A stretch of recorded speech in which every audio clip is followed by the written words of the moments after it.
ubwo nzamara imirimo ngo nsezere ku isi, umugezi witwa urupfu nkwambutse, nibwo nzagera mu ijuru nsanga uwampfiriye azanyakira n'ubwuzu n'ineza, azancisha mu irembo ansoze mu rumiwe, azanyambikisha umwenda wera de, nzaririmba iyo munsi niyo umwana w'intama, yemwe nzanyurwa nirebeye Yesu.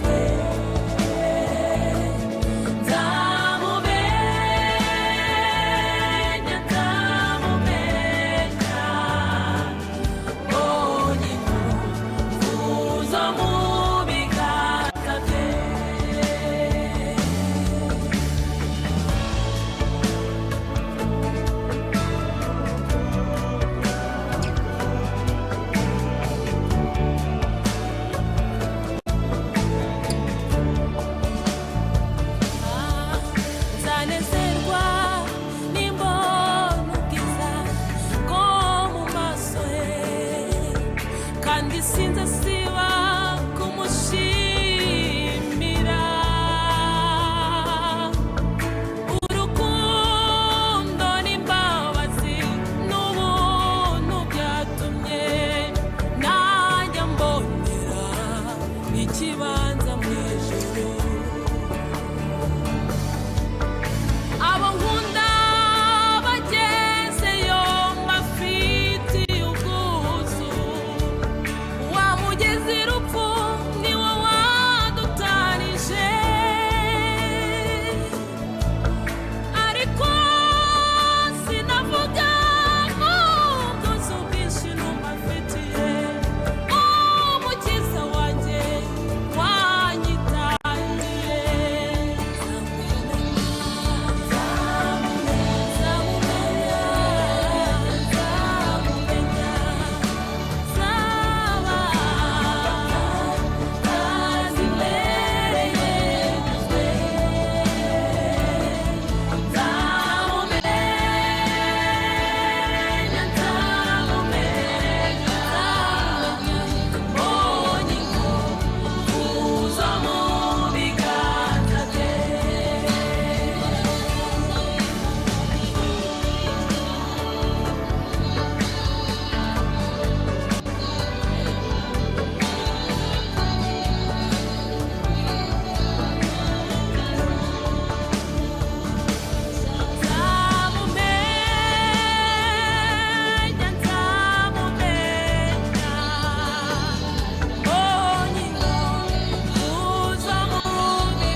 Nzamubwirwa n'inkovu zo mu biganza bye, nzamumenya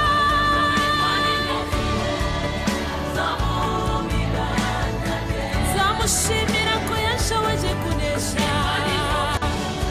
Haleluya, nzishimira ko nesheje.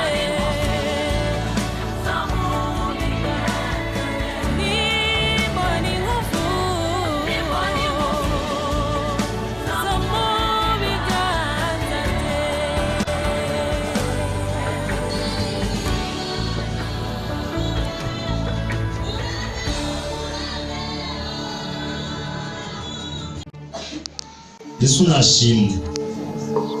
Ni ibintu bikomeye cyane burya iyo Imana itangira umuntu ubuhamya ntabwo biba byoroshye, ariko ku bwayo yamutangiye ubuhamya imubwira ibwira Satani iti bitegereje umugaragu wanjye Yobu uburyo akiranuka kandi uburyo yirinda muri byose. Hanyuma Yobu kandi uyu nguyu yari umuntu wari warahawe umugisha n'Uwiteka, Imana imugirira neza, kuko mu gice cya mbere wenda reka tubanze tuhasome dusome 50 ibanza twumve Yobu uwo nguwo yari we, noneho tubone no kuganira ku magambo baduhaye kuko mbashe kugera ku ntego y'icyo nashatse kubabwira. Mu gihugu cya Usi hari umuntu witwaga Yobu, kandi uwo muntu yari umukiranutsi utunganye, wubahaga Imana akirinda ibibi, nuko abyara abahungu 7 n'abakobwa 3, kandi yari atunze intama 7,000 n'ingamiya 3,000 n'amapfizi 1,000 yo guhinga n'indogobe z'ingore 500 n'abagaragu benshi cyane.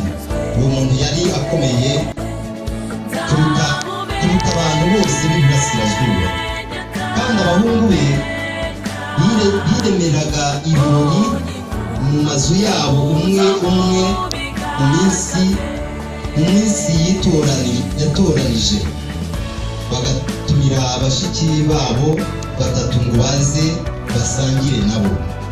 Nuko iminsi y'ibirori byabo yarangira, Yobu akabatumira ngo areze, akabyuka kare mu gitondo agatanga ibitambo byo byoswa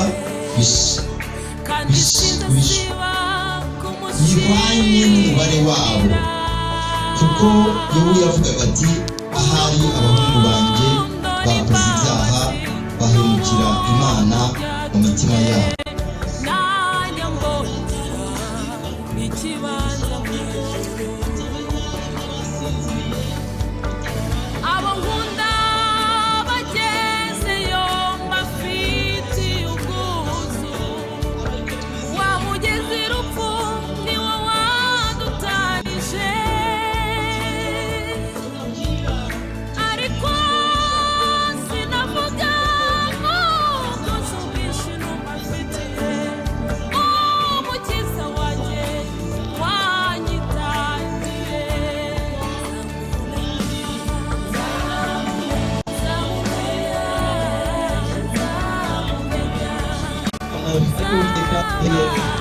Yobu bakuteza agahinda, rero tubwire uyu muryango n'abandi bose mwihangane.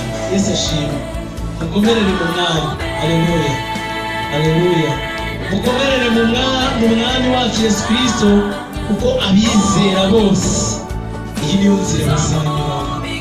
Uwavutse n'ubundi urupfu ruba rwabonetse, siko bimeze. Rero hanyuma twikontorore turebe. Rero umwanya ukurikiyeho reka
ubwo nzamara imirimo ngo nsezere ku isi, umugezi witwa urupfu nkwambutse, nibwo nzagera mu ijuru nsanga uwampfiriye azanya